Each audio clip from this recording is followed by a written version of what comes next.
Hi folks, welcome to the Prepared Homestead. This is Travis. Thank you all for stopping by to watch. Man, it's getting so nice out today. It has been so bitterly cold this past week that hitting 50 degrees outside just seems really warm, and things are starting to melt. I mean, obviously there's still snow on the ground. We're getting slushy and muddiness now, and so that's what we're gonna have to deal with for the next week is just a lot of mud from all of this snow and ice freezing and then melting and then refreezing and then finally melting completely off. But hey, we're in the mud season anyways. You know, as soon as this happens, then before too long, in a few weeks, we'll get into the rainy season and it'll just be even more mud. It's great. It's great living out in the country. All that you city folks are missing, I'm telling you. I've been, for a long time now, on this channel, been talking about all the things that's going on in the world. And I think it's time to talk about what you need to do to prepare for it, and just one aspect at least. Because I think it's something that a lot of people are missing. You know, this morning I talked about community and how important it is to be involved in your local community and to build relationships with the people around you, especially if you live in rural communities, small little towns, out in the country. It's good to give back and to be present in that community, not just to be living there, but to be a presence in that community where you are serving the community, helping the community grow stronger, helping each other, building relationships with people. Because just from a preparedness perspective, that's going to greatly benefit you. It's also, I think there's a strong spiritual aspect to it that we are supposed to be, you know, helping our fellow man as much as possible, shining, you know, Jesus's light in this world, right?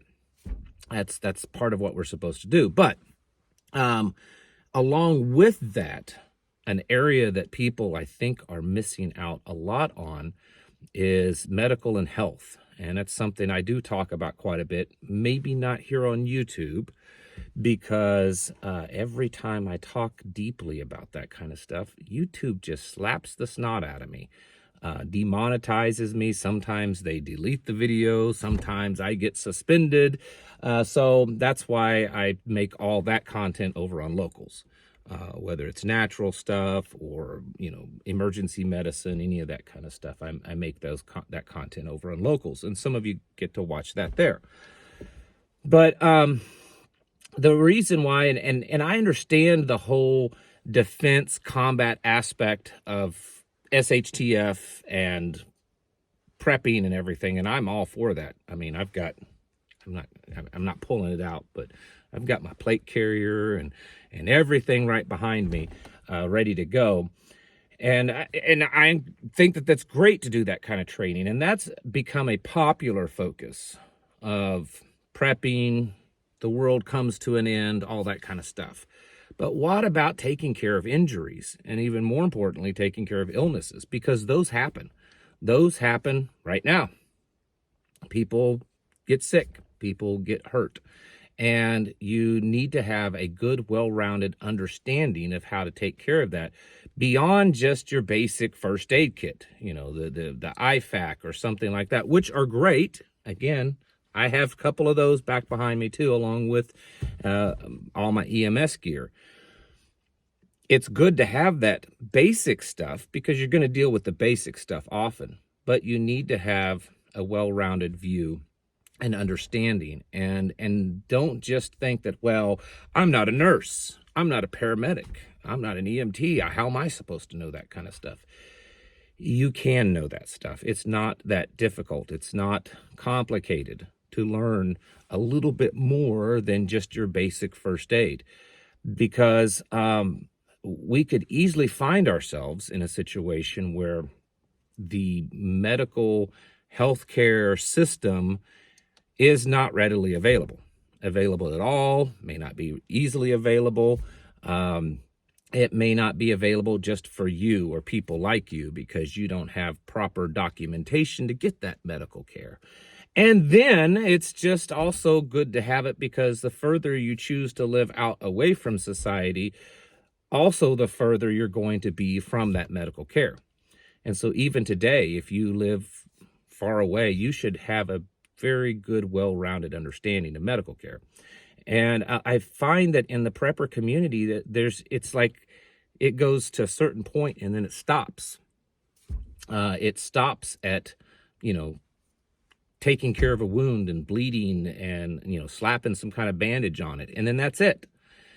And there has to be more than that. You know, what are you going to do if someone has a baby in your group, or your neighbor, your wife, you know, your children come back home to live with you because the world has gotten so bad and one of them have a baby? Are you prepared for that? Do you have the equipment and the knowledge to handle a childbirth? What if someone has a stroke? What are you going to do with that?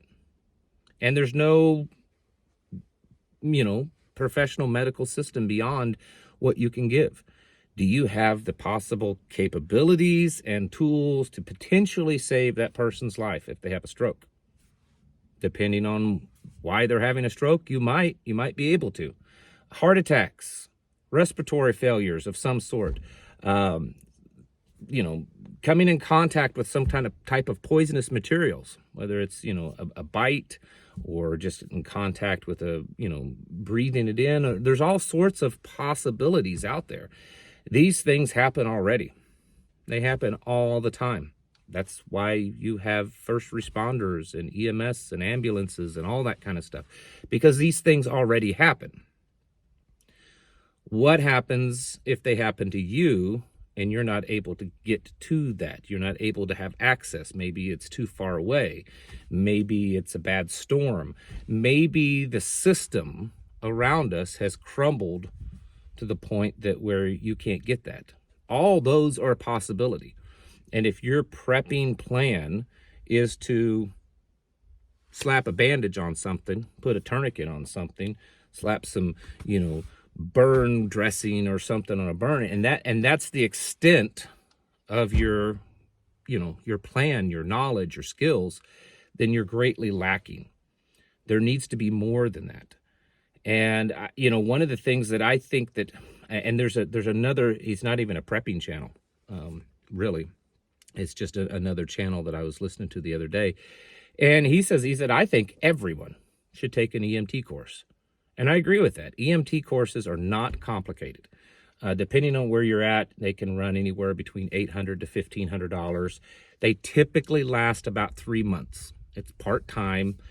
Most of them, you're going 2, maybe 3 days a week for about 3 months. And it's not even going all day, you know, usually like 4-hour classes in the evenings. And if you can work it within your schedule for a 3-month period of time and come up with, you know, $1,000 to $1,500, I would strongly recommend it. Even if you have no intentions of ever using that EMT training to get a license and actually go practice, you know, working on an ambulance or with a fire department, it doesn't matter. You can get it just so that you can at least have the skills. Because even at that level, even though that's considered kind of an entry level into medicine, you're still getting quite a bit of knowledge of the body systems, how things work, and how to begin the process of treating a lot of these problems. And it gives you a good basis, a good foundation, so that then you can go beyond that, maybe on your own, and start learning things, go to certain classes, you know, become friends and get to know people that are paramedics and nurses or even doctors, and expand your knowledge. I am not, because I know someone's getting ready to say this, I am not encouraging people to practice medicine on their own without a license. I am speaking of SHTF, or you're lost in the woods, or you live an hour or two away from anything and something happens, then what are you going to do? And that is an area that's really lacking in a lot of the preparedness information that's out there. I mean, there are some, don't get me wrong, there are some, but it's not considered the popular thing. You know, what's popular is the coolest new gun that's out, or some new Glock clone, or some new optics to put on, or the ballistics of this, or some crazy new plate carrier, or some other kind of high-speed gear. That's what's popular, right? Even though it may not be popular with you, that is what's popular. but understanding and having a better, well-rounded view of the human body, how it works, and how to treat it and how to take care of things are important. And I'm just speaking of your standard modern kind of allopathic medicine. Then there's the whole naturopathic medicine, from a and get so that you can have a very holistic approach of understanding, from a modern medicine view of how to treat an injury and illness, and then also from a natural view of what grows out there in nature, because you may not have access to medications. You may not have access to all the things. If you can't take an EMT course, another type of course is a wilderness first responder. It's about a 60, 70-hour course, so it's a little less time than an EMT course. That's a good one also to have, because that also teaches you how to deal with problems out in the woods. And if you take that and you add with it some herbalist classes of how to identify, use, process plants out in the woods in your property, you're going to have a much better, well-rounded view. And this is an area that I feel is very, very lacking in the prepper community. And it can also, if things fall apart to the point where it's really bordering on anarchy, and you're in a society or in a group or community where a lot of bartering, trading is going on because everything else is kind of falling apart, having that knowledge can be very valuable. It can put you in a very valuable position, because you may be the only one in your neighborhood, in your community, in your group that has that kind of knowledge. If you have your little prepper mag, and there's 5, 7, 8, 10 families, maybe you're the only one that knows this kind of stuff, and that can make you a very important, valuable person. And so in that kind of setting, the group should support that person, should help that person, should learn from that person. So then you would be in kind of a teaching role where you're teaching other people how to do these things. And this it's just an area that is, I think, greatly lacking. And I think too many people, their focus in prepping is, food production, defense, maybe, energy production, solar panels, things like that. And then medical is have a good first aid kit and know how to take care of wounds, in case you get shot or stabbed or, smack your leg with a chainsaw or an axe or something like that. You need to know how to do that. Well, what about other things? What about all the other things that can happen, medically speaking? Do you have any kind of understanding of that? And just having a book that you pull off the shelf in the time of need and trying to flip through and figure out what to do is not enough, folks. It's not going to work that way. You need to have a good, robust medical kit.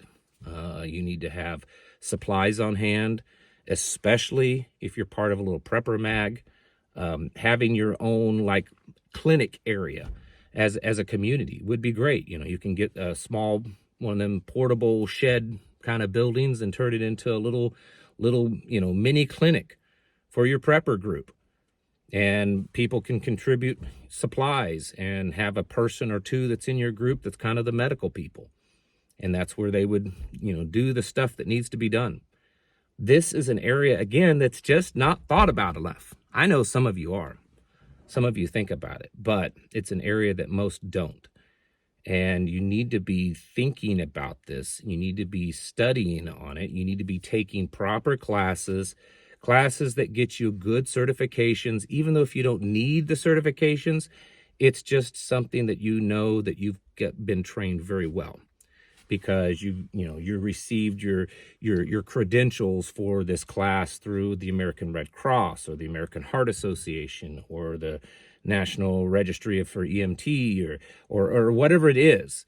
That way you can know and have some comfort that you received some proper training for what you've done, and then be building out not just small kits. The small kits are good. That's something you carry on your person, but having a good, robust medical supply for your home and for your group, because no matter how good you are, no matter how tough you are, it doesn't take much to get you down. An injury, an illness. And then what are you going to do? How are you going to take care of your home? How are you going to be, you know, the head of your home, the mother of the home, or the prepper king, you know, that you've got this great piece of property and you've developed it to be self-sufficient, and then you got sick and now you can't do anything. Or you got injured and now you've got an infection because you didn't take care of the injury properly. Or you've developed some other type of medical condition because things weren't handled properly. It doesn't take much. You know, if you go back and you look at the early settlers here in the United States, yes, people died because of combat, whether it was with Indians or other people. They got, you know, killed because of wild animals. But the vast majority of them died because they got an injury and then it became infected, or they got sick and they didn't know how to treat it. And you don't need to be part of that. You need to have the equipment and the training and the knowledge to get through that. And so that's something that I want to encourage everyone. Over on my locals channel, I periodically put videos up on the Prepper Medical Responder series, trying to give you stuff in the first responder and in the EMT level.